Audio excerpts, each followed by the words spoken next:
Thank you for gathering with us today. Typically, Rabbi and Cantor do the two readings that we do, and they sing them. I will not sing them, but I will read them. Mani was supposed to open with words. I hope she gets here soon. But without further ado, and to keep us moving, we're going to start with El Malei Rachamim.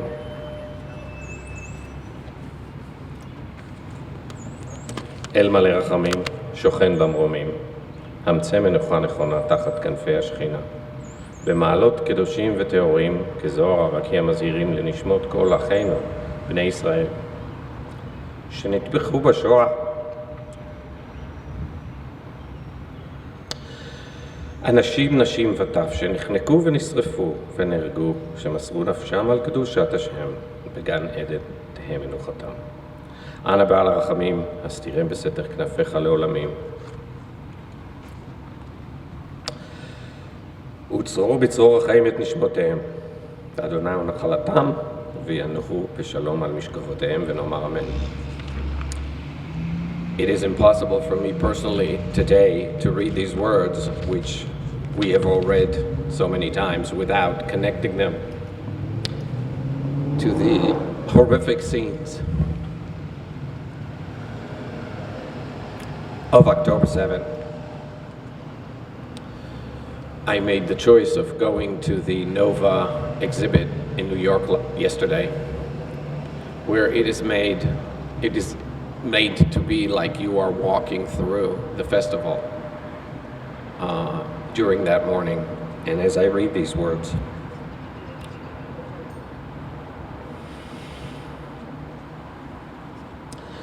I can't stop thinking about it. קדיש. התגדל ויתקדש שמי רבה, בעל מה דיברה קירותי וימליך מלכותי, בחייכון וביומכון ובחיי דכל בית ישראל, בעגלה ובזמן קריב, ואמרו אמן. ימי שמי רבה מבורך לעולם ולעלמי הימיה.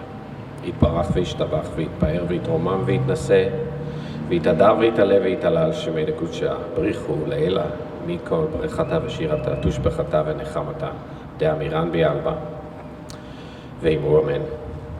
יהיה שם רבה מן שמיא וחיים עלינו ועל כל ישראל, ואמרו אמן.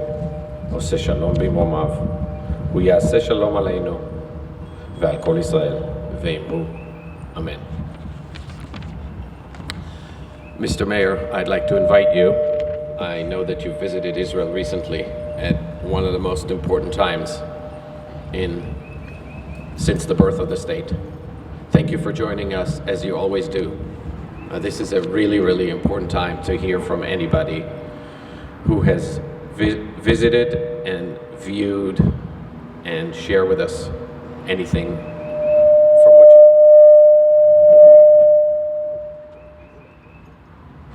Thank you.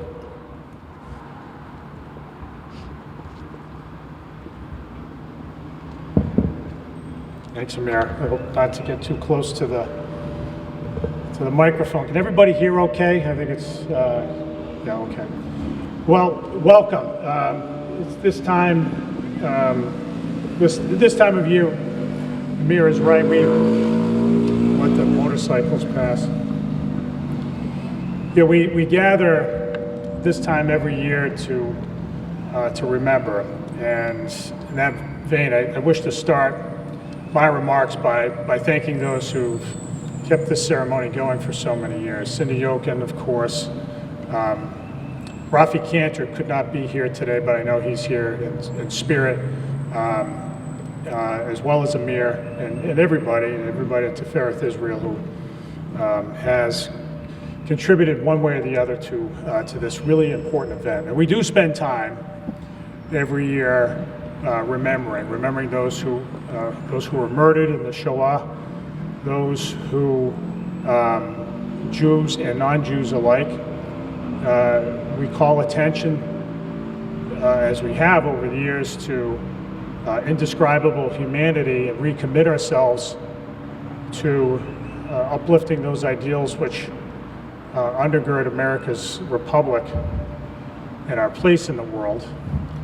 And we also honor those who, during World War II, participated in the liberation of the camps. And it's a time for me, personally, to pay tribute to my grandfather, John Kinney, who's a New Bedford kid who was a young artillery officer whose battalion was one of the units that is credited with liberating Dachau. And I have that association every time I come here, and as well as the really the one time he could bear describing for me in person what he saw at Dachau. And right about this time, April 29th, 1945.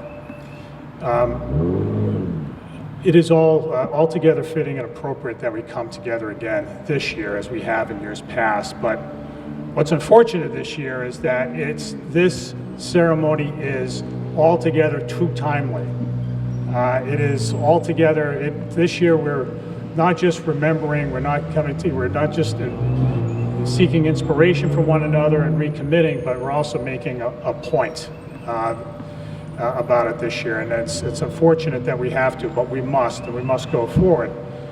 This year, it is just so striking to me that we are seeing the signs of anti-Semitism rearing themselves, not just in the far corners of the world, not just in those places that are always stewing with conflict, but actually in the United States, of all places.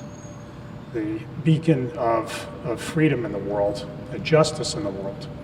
And that is, I will tell you, in my time, and I'll talk a little bit about my trip to Israel. My time in Israel, that was one of the things that disturbed the Israelis the most. It wasn't any presidential candidate. It wasn't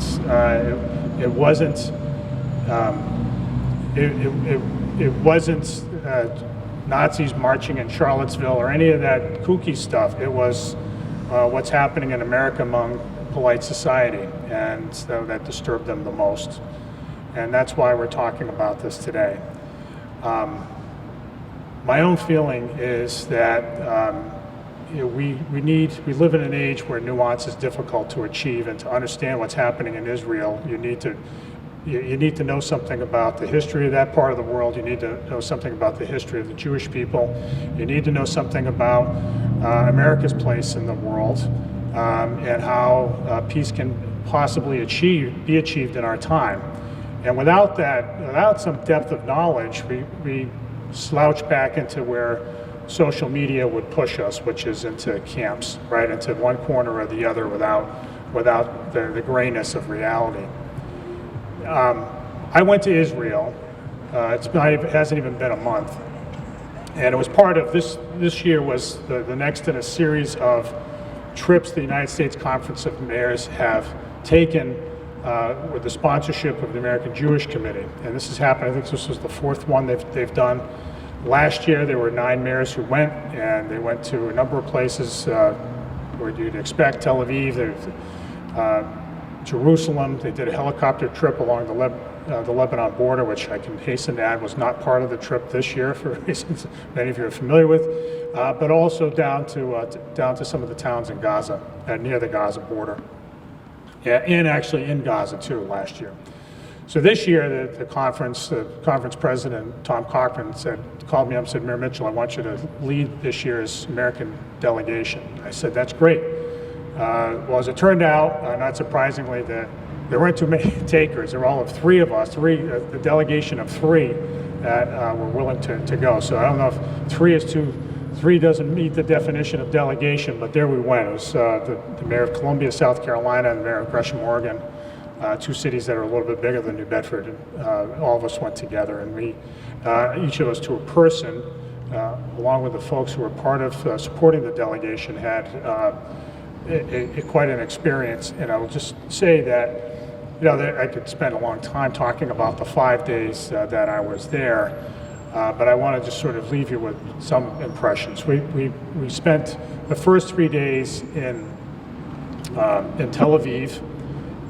We spent the last day and a half in Jerusalem, and in between we went down to the towns along the Gaza border. And when I say down by the Gaza border, was all of that fence right there to the baseball field is about how far away we were from the Gaza fence at the Gaza border.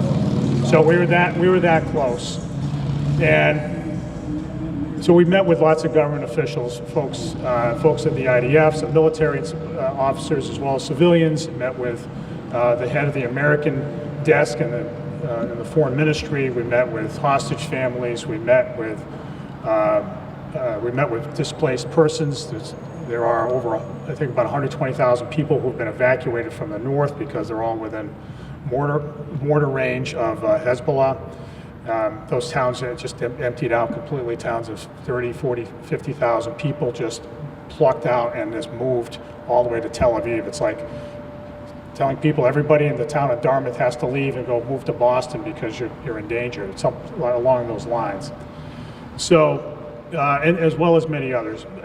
So we did go down to the Gaza border, and just words aren't going to do justice to what happened on October 7th. I will just say this, that you hear people make comparisons of October 7th to the attacks on September 11th, and my own immediate impression was that's no exaggeration at all. Whether you look at it in terms of the per capita number of people who were killed or kidnapped, or if you look at it in terms of just the degree of the national trauma, it is very much a 9/11 for Israel, and even more so, given just how proximate the danger always is. And that's what really, to my mind, distinguishes life in Israel from the rest of the world. For a people that have been under constant threat for 3,000 years, to finally have their homeland, but to know that they're within range of the people who want to kill them. And like just what Americans don't quite understand, wrap their heads around, most Americans haven't, is just how close everything is. So downtown Tel Aviv is a mere 8 miles from the edge of the West Bank. 8 miles. Fall River is farther away from New Bedford than that distance. The Gaza border is 35 miles to the south of Tel Aviv. And that's why even in Tel Aviv, a modern American city that resembles Miami in many ways in terms of its beaches and its cosmopolitan lifestyle and the extent of commercial construction, the place is booming. They are accustomed to rocket attacks, and you can imagine what that's like. So you can walk down. When I went, I didn't know when I was going to bring my sneakers. Like when I travel, I like to go out for a run, right? And I was like, I can't possibly do that in Israel, but I threw them in my bag anyway, just in case I wanted to go to the hotel gym. Well, it turned out I could go for a run along the beach in Tel Aviv because there were just people coming and going, but they have to deal with the possibility that they might have to duck into a bomb shelter at any moment. That's what they live with. And so, and I mention all that not just because it's such a tight neighborhood, but it's a tight neighborhood among a bunch of people who want to kill them. That's where it is. And so we went, and there's no place in Israel perhaps where that is starker than right on the Gaza border. We went to Sderot, which is spelt, if you want to look it on the map, it's S-D-E-R-O-T, which is the largest city on the Gaza border. So it's 35,000 people to get about the size of the town of Dartmouth, except it's more urban, it's more built up. And we go there, we met with a number of municipal officials who told us what happened on October 7th. So the primary tactic of the terrorists up and down the border, and mind you, 3,000 terrorists fanned out across a 50-mile stretch of the Gaza border because it wraps all the way around, right? They went north, they went south, they went primarily to the west. And as they fanned out into different places, what they did was they were trying to knock out security personnel first, and then their job was to murder as many people as they could get their hands on. And if they had more time, these were their instructions, you are to rape, and if you have more time, to mutilate. Those were the instructions. If you had enough time, they found the notes on the bodies of a number of the terrorists to that effect. The operations order contemplated exactly doing that, directed them to do that. So in the case of Sderot, they went straight for the police station. Now, if you remember, again, I keep drawing these comparisons to the town of Dartmouth because it is so similar. The police station looked like in Sderot looked like the former police station in Dartmouth on Russell's Mills Road. almost exactly the same in terms of the size, the color of the bricks, the layout, the orientation to the street looked just the same. So picture that. And what they did was they showed us the videotape of the terrorists showing up in pickup trucks. The pickup trucks, one after another, and because it was Sabbath, there was hardly anybody at the police station. And so we saw folks, we watched this videotape of the police officers showing up on the Sabbath, and each one of them being gunned down in the street, like right in front of the camera. And so, and eventually they got inside, they holed themselves up in the station until, and then it was continuing gunfire and RPG firing, and then the IDF finally showed up 2 hours later with a tank, and because they didn't want to go into the building, they eliminated the building with tank rounds. So on that spot, 20 police officers were murdered. Now imagine that. Imagine, like, one of the towns around here, and a bunch of people go in and attack the police department and murder 20 police officers. That's what they're living with, right? And so, and then, and again, in the time we have here, I could tell some other stories of the things that we saw and the stories we heard. I will just mention the next place we went which was Sha'ah HaNegev, which is the Hebrew, the gateway to the Negev Desert. It's right to the south. It's sort of in the southern area of this general region. And we went there as the mayors did last year. The mayor's conference went there, and they met with the mayor and a number of his staff to talk about economic development initiatives, the kind of things that city municipal officials talk about. Well, the mayor wasn't there this year. He couldn't be there to meet with us, and that's because he was assassinated on October 7th, along with 79 other people in this town of 10,000. Just completely wiped out, with people dying all over the place, and in the most gruesome, brutal, vicious ways. This is what they experienced, and what they, we asked them at the end is that the deputy chief of staff, I said to her, so what do you want Americans to know about all this? What is it? What do you want us to take back? And she said very simple. We're not the bad guys. We are not the bad guys. And so I think if that's anything for us to project, if there's a point that I'm making, is that the Jewish state is not the bad guys. I mean, that is not, I will hasten to add, that is not an endorsement of Netanyahu. Netanyahu doesn't have a long political future for him, fair to say.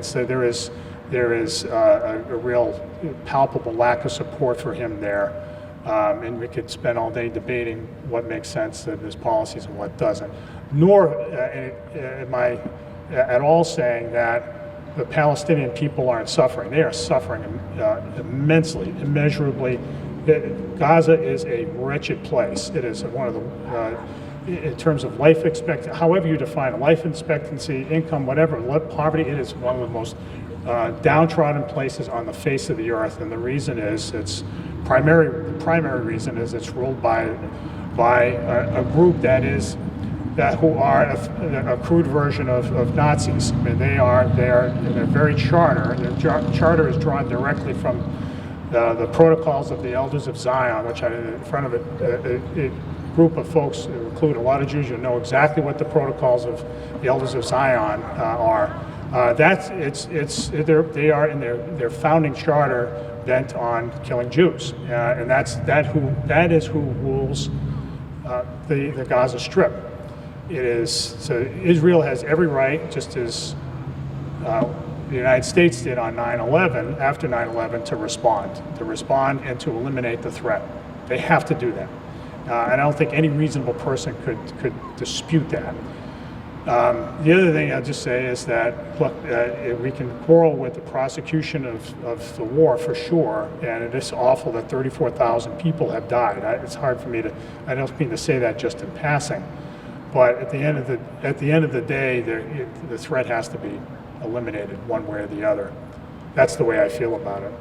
I am concerned about what's going on college campuses when the lines between the legitimate exercise of free speech rights, and on the one hand, and threats fighting words, incendiary speech are confused. That's what's happening today, and I think finally some of that's starting to become rectified, and maybe with the passage of summer break, things will get better. But it is concerning that, in the halls of American academia, there are some things that pass for legitimate thought, for legitimate ideas. In the year 2024, I don't think one can reasonably decouple anti-Zionism and anti-Semitism. You could have a reasonable debate back in 1948 whether there should be a Jewish state. Harry Truman, of all people, struggled with that very question. It was reasonable to ask questions then because of the unprecedentedness of that. But but now in 2024, it's not a legitimate question. Not after 80 years of a Jewish state, in my view. And I think we have to. So where do we go from here? I think what we have to work on getting folks to understand. And I have two college-age daughters, and one who's about to go to college.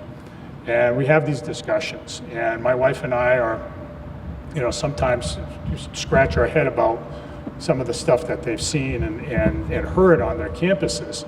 And my own feeling is that we have to just continue to teach. It is through knowledge, it is through understanding, it is through a willingness to listen that we gain some appreciation for what other folks are going through, and not just to fall into the framework of who's an oppressor and who's oppressed that just so happens to be the prevailing wisdom of the moment. We want our kids, if they are really to be educated, to think critically about their world and not just sort of follow the pack. And a little too much of that is happening these days. So that's our charge. I think that's what we have to do, even when it's a little painful. Even when for public officials it's a little painful to say some of these things. I'm sure what I say here is going to be subject to some criticism. But what I'm saying to you, though, is I think it comes from a place of not just having gone there. I don't claim to be an expert on Israel just because I went there for a week. But what I hope to do is at least suggest to folks that, look, if you try to understand the history, if you try to understand Israel's place in the world, if you try to understand America's place in the world, you might come to a slightly different understanding than what is being projected from right now from the academies across the United States. And that is my hope for today in America, but also for the world, and particularly for the state of Israel. Amir, thanks for having me today. These are the longest comments I've ever given at this ceremony. Thank you. If there was a time to have longest comments, today was the time. Thank you. Manya, please. Manya is the president of the Federation.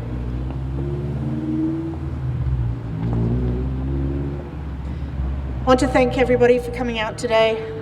If it's anything that we need to come together, and we need allies. So seeing you all here really kind of cements that we're not alone, that we have allies, and that we're all here for each other. So thank you, and thank you for your extended remarks, because you pretty much took the wind out of my sail.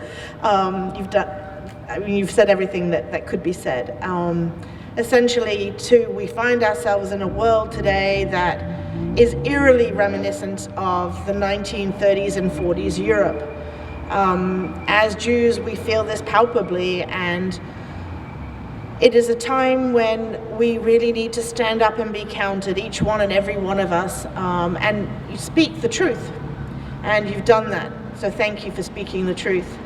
We need to take stride, and we need to gather together, we need to be strong, and we need to, on an individual level, on a collective level, let people know what the real history is, not the college level that is coming out on campuses today, which is just filled with hate and more hate. And for the Jewish community is very, very reminiscent of what was called for by the Nazi state. When you hear these college students actively calling for a genocide of Jews, or go back to Poland, whereas behind me you may see that most of the names of these camps were, guess where? In Poland. This is where the death of Jewry took place, in the heart of Poland. Not by the Polish people, but by the Nazi state. So when you have students taunting Jewish students and telling them go back to Poland, go back to where you came from, effectively you're saying that no Jew is a good Jew unless they're a dead Jew. So we need to be aware, even if we're not Jewish, of what these words actually mean and what they're calling for, and stand up against these things, so that the people who died in the Holocaust, our words are not hollow when we say never again. Let those words really mean something and act on those words. Never again, whether it's today, tomorrow, or next week, wherever it is, whether it's in the coffee shop, whether it's on the college campus, whether it's with your friends that might make a strange remark or something that you find objectionable but are too afraid to say something. Stand up and say something. Correct the wrong ideology or the incorrect ideology. That's what we need today from all of you. So thank you so much. Thank you for being here. And thank you for coming to say never again. Thank you.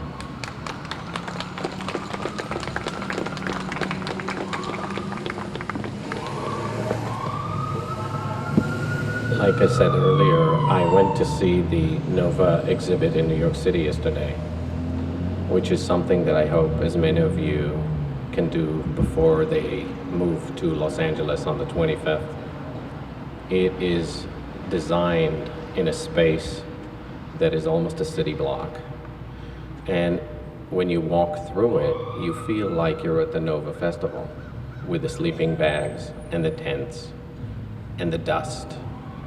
And sadly, the abandoned backpacks and shoes and hats, and some of the vendor booths were brought in, and the bar with a menu, and the coolers from Coca-Cola, and the porta potties that were shot up from outside in case somebody was hiding in them, and the video screens.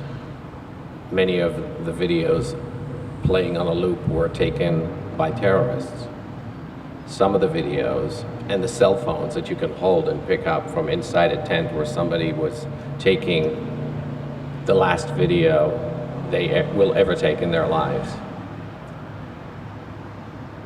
There is a regime in this world that is using the Nazi playbook.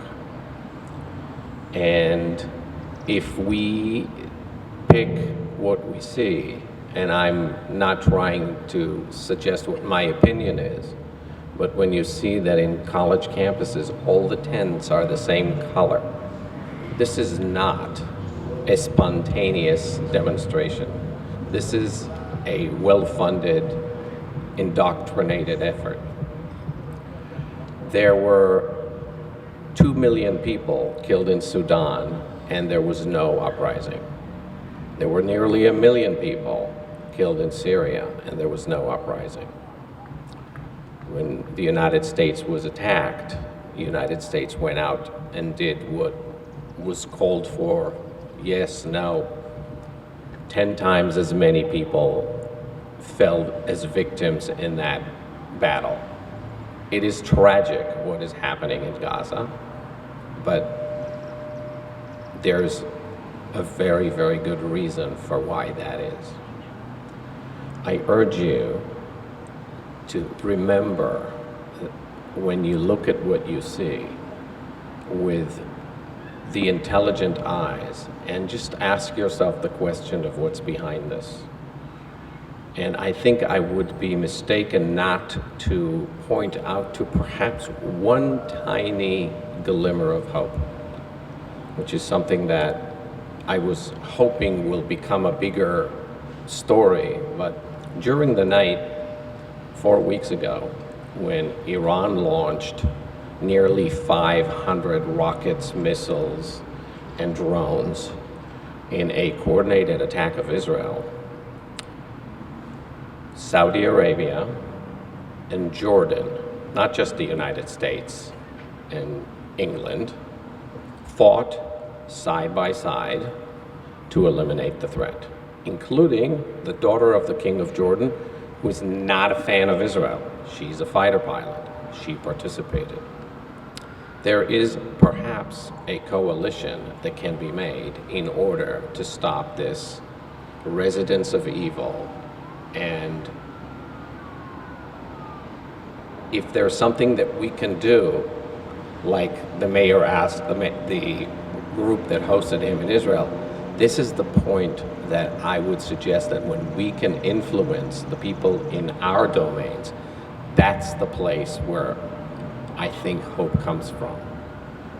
The biggest fear that Iran has is that their enemies, for some reason, they see Saudi Arabia as their biggest enemy. If we can find a way to make them part of the solution of what comes to Gaza when the time for the next step in Gaza comes from, that may be one of the areas where we can show our support. Not to finish without remembering, this is a never again moment, even if on October 7th there was an almost moment. The state of Israel stood up in its most painful day since the state became a state, came together collectively, and politics aside, fought. Since that day, not since that day, since a few days after, I've been wearing this, which is something I will keep on my person until the very last hostage is home. Just imagine, it's been 7 months, and there are still hostages in Gaza. I thank all of you for coming. I think that one of the things that we do best is when we gather here every year on that date. Somebody is rooting for us because for the first time in my 11 consecutive years at this monument, I'm not wearing a coat. So thank you all for coming. Thank you, Mr. Mayor, for being here. Thank you, Manya, for your words. And I hope you can make it to New York for the exhibit. Thank you so much.